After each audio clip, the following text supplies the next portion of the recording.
କଥା ହେଉଛି 19 ଶତାବ୍ଦୀର। ସେତେବେଳେ ଆମ ସମାଜକୁ ବହୁ କୁସଂସ୍କାର ଅନ୍ଧବିଶ୍ୱାସ ପ୍ରବଳିତ କରିସାରିଥିଲା, ଯଥା ସତୀଦାହ ପ୍ରଥା, ବାଲ୍ୟ ବିବାହ, ପରଦା ପ୍ରଥା, ଜାତି ପ୍ରଥା ଆଦି। ଏହିଭଳି କୁଶ୍ଚିତ ପରମ୍ପରା ମଣିଷ ସମାଜକୁ ବିକାଶ ପରିବର୍ତ୍ତେ ଆଗେଇ ନେବା ପରିବର୍ତ୍ତେ ନିମ୍ନଗାମୀକୁ ଟାଣି ନେଇଥିଲେ। ଠିକ୍ ଏହି ସମୟରେ ଆବିର୍ଭାବ ହେଲେ ସମାଜ ସଂସ୍କାରକ ରାଜା ରାମମୋହନ ରାୟ, ଯିଏକି ଥିଲେ ବ୍ରହ୍ମ ସମାଜର ପ୍ରତିଷ୍ଠାତା। ତେବେ ଚାଲନ୍ତୁ ଜାଣିବା ତାଙ୍କ ବିଷୟରେ କିଛି। ରାଜା ରାମମୋହନ ରାୟ 22 ମଇ 1772ରେ ପଶ୍ଚିମବଙ୍ଗର ବର୍ଦ୍ଧମାନ ଜିଲ୍ଲାର ରାଧାକାନ୍ତପୁରର ଏକ ବ୍ରାହ୍ମଣ ପରିବାରରେ ଜନ୍ମଗ୍ରହଣ କରିଥିଲେ। ତାଙ୍କ ପିତାଙ୍କ ନାମ ଥିଲା ରାମକାନ୍ତ ରାୟ, ମାତା ଥିଲେ ତାରିଣୀ ଦେବୀ।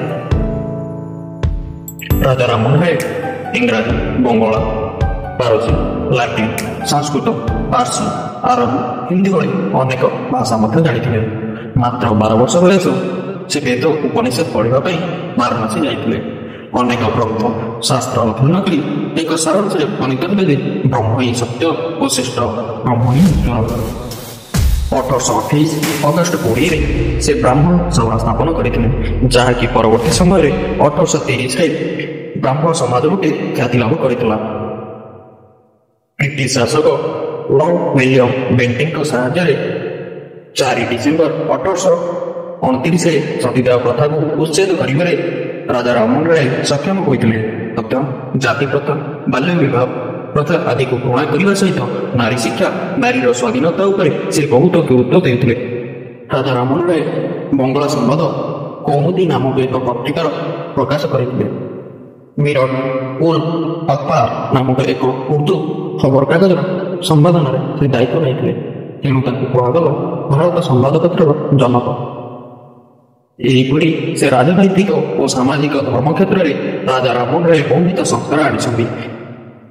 ରାଜନୈତିକ ଦୃଷ୍ଟିକୋଣରୁ ରାଜା ରାମମୋହନ ରାୟ ବିଶ୍ୱାସ କରିଥିଲେ ଯେ ଭାରତ ପ୍ରତି ବ୍ରିଟିଶ ଶାସନର ଏକ ନିର୍ଦ୍ଦିଷ୍ଟ ଲକ୍ଷ୍ୟ ଅଛି। ତାଙ୍କ ମତରେ ସେ ଲକ୍ଷ୍ୟ ପୂରଣ ହେବା ପର୍ଯ୍ୟନ୍ତ ସେମାନେ ଭାରତରେ ରୁହନ୍ତୁ ଏବଂ ସ୍ୱାଧୀନ ମନୋଭାବ ପୋଷଣ କରିବାକୁ ସେ ଭାରତୀୟମାନଙ୍କୁ ଉପଦେଶ ଦେଉଥିଲେ।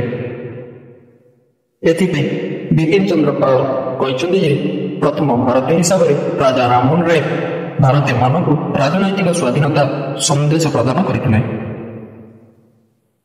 ସେପ୍ଟେମ୍ବର 27 ତାରିଖ 1833 ମସିହା ସେତେବେଳକୁ ତାଙ୍କୁ 61 ବର୍ଷ ହୋଇଥାଏ। ଇଂଲଣ୍ଡଠାରେ ସେ ମୃତ୍ୟୁବରଣ କରିଥିଲେ।